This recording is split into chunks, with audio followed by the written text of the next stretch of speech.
Guys, 12:28 take off tayo dito sa Cabanatuan. Dadaan tayo ng kwan guys ng Jones. Salpot niya ay sa Madela, din Nagtipunan, Dinadjawan, Dipakulaw, Baler. Bali andun na yung mga kaklab natin guys na Sniper Dark Gray. Andun na sila. Kaninang umaga is dumating na sila doon. Sa evening ng gabi ng Friday is nagbiyahe sila. Then mga bandang alas 8 ata guys, andun na sila, nakarating na sila doon. Bali manggagaling pa tayo ng Isabela guys, Cabanatuan, papunta tayo ng Baler, Aurora. Ito yung EB namin guys, nationwide to, pero yung mga willing lang umattend guys ang pupunta ng Baler. Tayo naman guys is hindi naman tayo masyadong busy, pero pagdating natin ng Cabanatuan guys, galing tayo ng Baler is busy na tayo. Meron na tayong mga project na dapat asikasuhin guys. Then also may mga dala tayong guys, sticker. May mga sticker tayong dala. Bibigyan natin ng sticker mga kapwa natin na Dark Gray Sniper. Ang uwi natin guys is baka Sunday ng hapon or Monday ng hapon ang ating uwi. Bali second time ko nang pupunta ng Baler guys with my wife.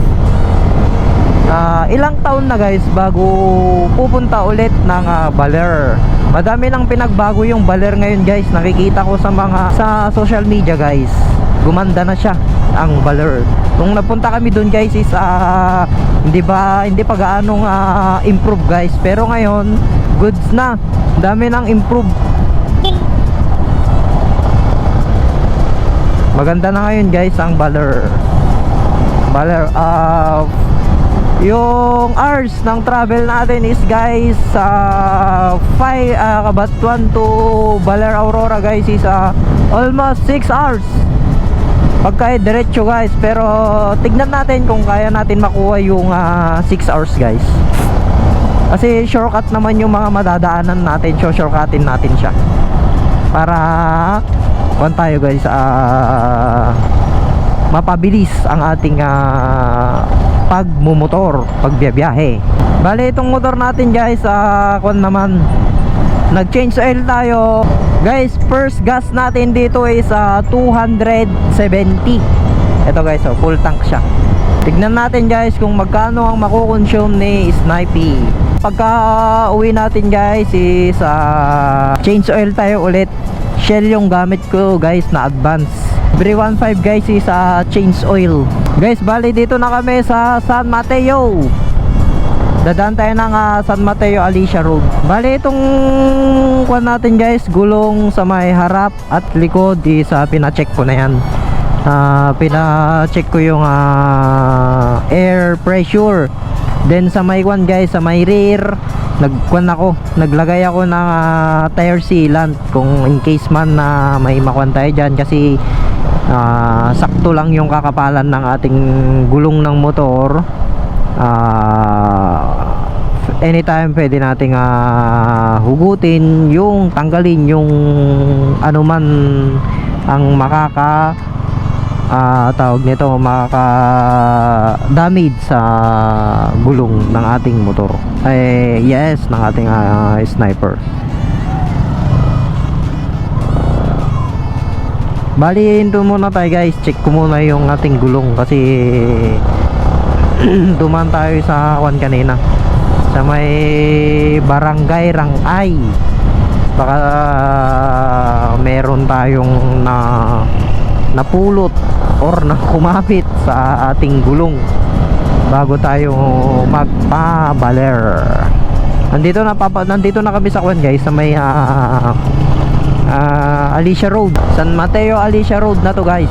Ang ganda ng klima ngayon, sakto lang, hindi siya mainit, hindi siya tawag nito I mean parang uulan ganun, hindi siya ganong mainit guys. Dito muna kami guys para tignan ko tong aming gulong. Check ko lang ulit, baka nagbago yung pressure ng gulong. Baba ka muna, i-check ko lang tong kanya.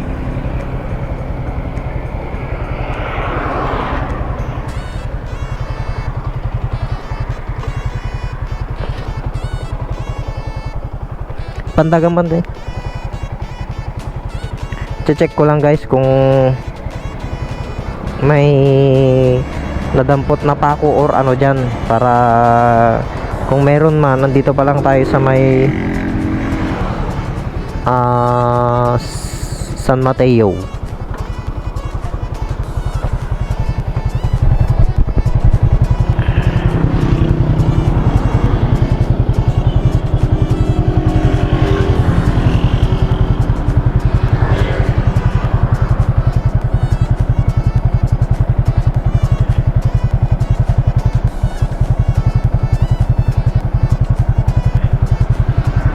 Yun, okay na.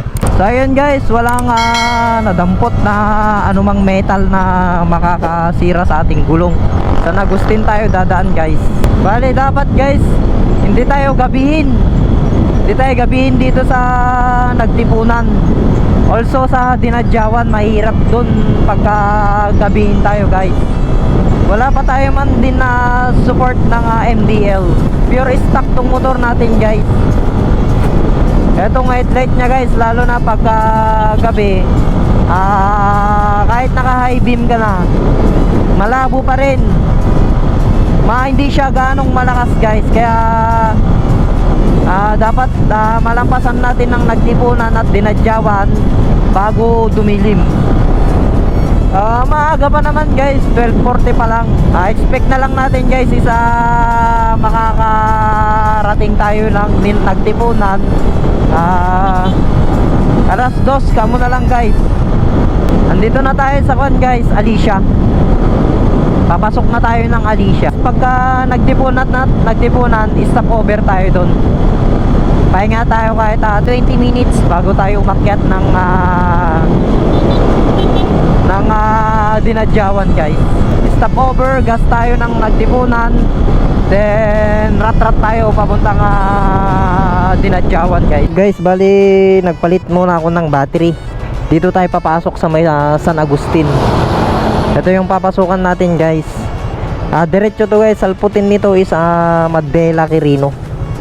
Itong sa Quirino province, ito yung salput nya. Diretso lang to guys. Then itong daan na to is papuntang Santiago Isabela. Pag dito tayo dadaan guys sa Santiago is malayo. Dadaan pa tayo ng guys ng Difun. Malayo na dyan. Kaya ito yung alternative na daan papuntang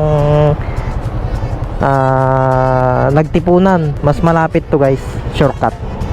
Ito yung dadaanan natin guys, Etiague. Last part ng Isabela guys is San Agustin. Ito yung pinaka last. San Agustin, then Quirino province na yun guys. Itong daanan na to guys, medyo mahaba tong daanan na to guys, papuntang San Agustin. Pero yung daanan naman dito guys is maluwang, maganda siya. Bihira lang yung mga nire-repair na daanan. Pero all goods dito guys sa San Agustin Road.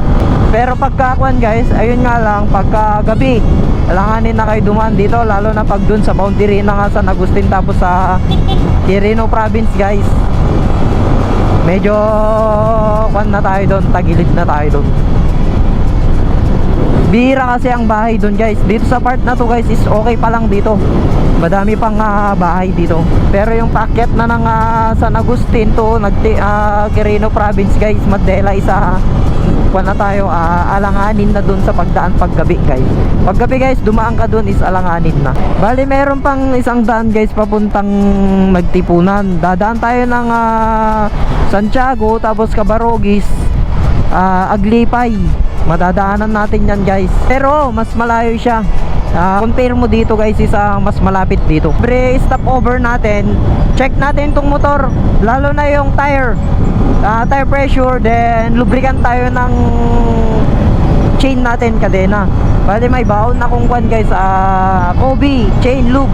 Ayun yung ginagamit ko guys pagka naglo-long ride ako or daily use man.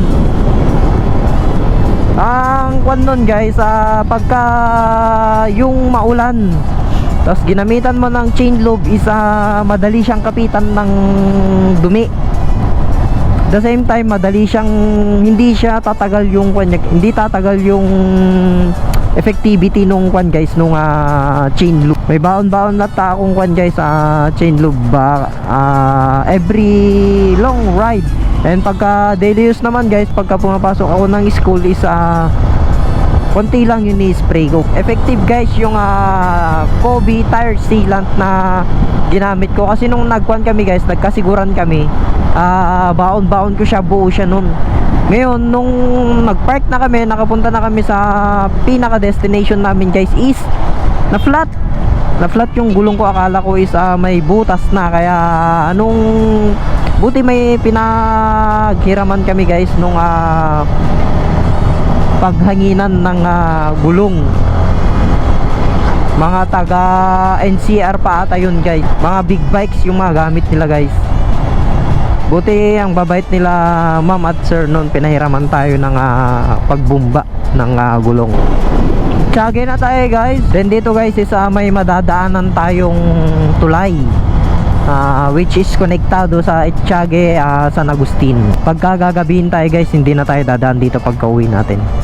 Daan tayo ng Santiago kapag guys. Ito yung tulay guys na napaka haba-haba. Meron pang isang tulay guys na dadaanan natin. Ayun, ang ganda yun sa may San Agustin. Ay, Etiague Jones to guys. And yun mamaya is San Agustin. Sa San Agustin guys is medyo maluwang-luwang ng daan dyan, kasi bihira may mga sasakyan na dumaraan doon. Ang ganda ng klima ngayon guys, hindi siya mainit. Timing tong biyahe natin guys, kasi nung nakarang